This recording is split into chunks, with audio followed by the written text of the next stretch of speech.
បាទជំរាបសួរនិងសួស្តីពុកម៉ែបងប្អូនទាំងអស់គ្នាថ្ងៃនេះខ្ញុំនឹងមកបង្ហាញបងប្អូនអំពីវិធីបុកសណ្តែកគួរជាមួយនឹងសាច់គោចៀនបងប្អូនហើយជាដំបូងហ្នឹងយើងដាក់ចៀនសាច់គោសិនបងប្អូនប៉ុន្តែសាច់គោយើងចៀនទាំងដុំអត់ឲ្យវាឆ្អិនទេបងប្អូនគ្រាន់តែ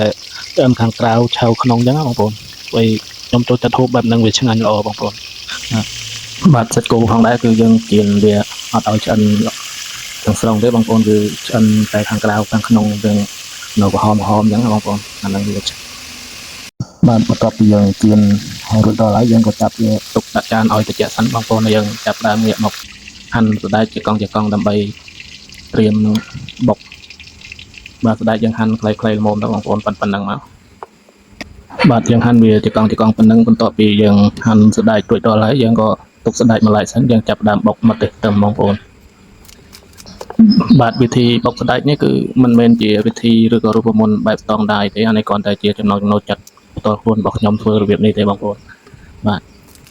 ខ្ញុំជឿជាក់ថាគ្រប់គ្រួសារគ្រប់មនុស្សគ្រប់រូបតែងតែមានរូបមន្តផ្ទាល់ខ្លួនឬការហូបចុកចាំថ្ងៃរៀងខ្លួនបងប្អូនបាទជាបន្តគឺយើងចាប់ដើមរៀបចំខ្ទឹមហើយនិងម្ទេសនៅពេលនេះខ្ញុំអត់មានម្ទេសខ្ចីទេបងប្អូនមានតែម្ទេសទុំម្ទេសក្រៀមយើងហ្នឹងបាទបន្ទាប់មកយើងបុកខ្ទឹមម្ទេសឲ្យវាល្អិតចូលគ្នាទៅបងប្អូនហើយបុកសណ្តែកនេះគឺអត់មានគ្រឿងក្រៅអីសពគ្រប់ទេបងប្អូនពួកអីថ្ងៃចុងសប្តាហ៍មានប៉ុណ្ណាដាក់ប៉ុណ្ណឹងបងប្អូនជាទម្លាប់របស់ខ្ញុំហ្នឹងហើយជាពិសេសបុកពួកនេះត្រូវការទឹកប្រហុកប៉ុន្តែថ្ងៃនេះអត់មានទឹកប្រហុកបងប្អូនពួកអត់បានចាញ់ទៅទិញអញ្ចឹងមានប៉ុណ្ណាដាក់ប៉ុណ្ណឹងហើយប្រើរ៉ូឌីជំនួសបងប្អូនបាទបន្ទាប់ពីយើងបុកម្ទេសខ្ទឹមល្អិតរួចដល់ចូលគ្នាអស់ហើយយើងក៏ចាប់ដើមដាក់គ្រឿងក្រៅបដាបដើមមានដូចជារ៉ូឌីស្ករប៊ីចេងអស់ហើយទៅបងប្អូនសណ្តែកយើងដាក់តាមក្រោយគ្រាន់តែញុំស្រាច់តែម្ដងបងប្អូនបាទគឺគ្រឿងក្រៅមានអីទេមានតែហើយរ៉ូឌីនោះបន្តិចទៅហើយ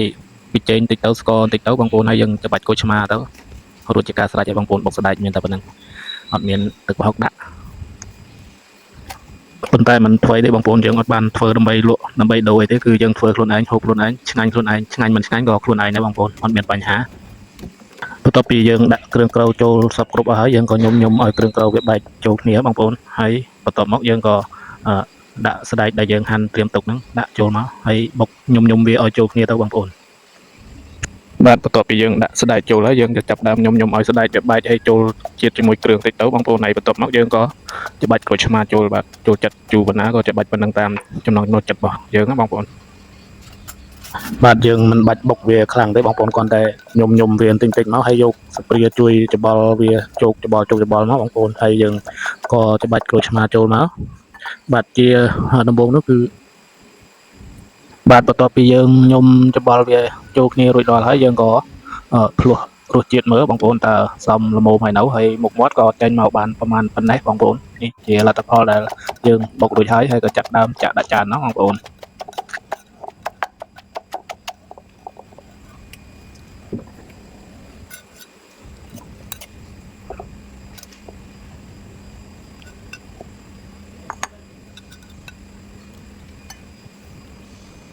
បាទបុកសណ្តែកគឺសន្មតថារួចរាល់ភារកិច្ចហើយបងប្អូនយើងក៏ចាក់ដាក់ចានទុកមួយឡែកទៅហើយចាប់ដើមហាន់សាច់គោដែលយើងបានចៀនណាបងប្អូននឹងឲ្យហាន់វាស្ដើងល្មមមកសាច់គោដែលយើងចៀនមើលខាងក្រៅទៅគឺឆ្អិនល្អបងប្អូនប៉ុន្តែខាងក្នុងនៅឡើងក្រហមស្អាតល្មមប៉ុណ្ណឹងឆ្ងាញ់បងប្អូនមិនដឹងថាបងប្អូនចូលចិត្តដូចខ្ញុំឬអត់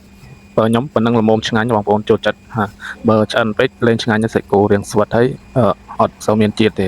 ប៉ុណ្ណេះរាងផុយល្អហើយឆ្ងាញ់បងប្អូនមានជាតិល្អ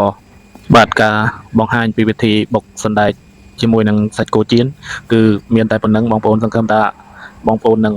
ពេញចិត្តនៅវីដេអូមួយនេះហើយក៏ជួយគ្រប់គ្រងនិងតាមដានទស្សនាពីដើមដល់ចប់ផងបងប្អូនបាទហើយក៏សូមថ្លែងអំណរគុណបងប្អូនដែលតែងតែស្រឡាញ់រាប់អាននិងតាមដានទស្សនាវីដេអូរបស់ខ្ញុំបាទកន្លងមកបាទជាចុងក្រោយក៏សូមជូនពរឲ្យបងប្អូនរកទទួលទានមានបាននិង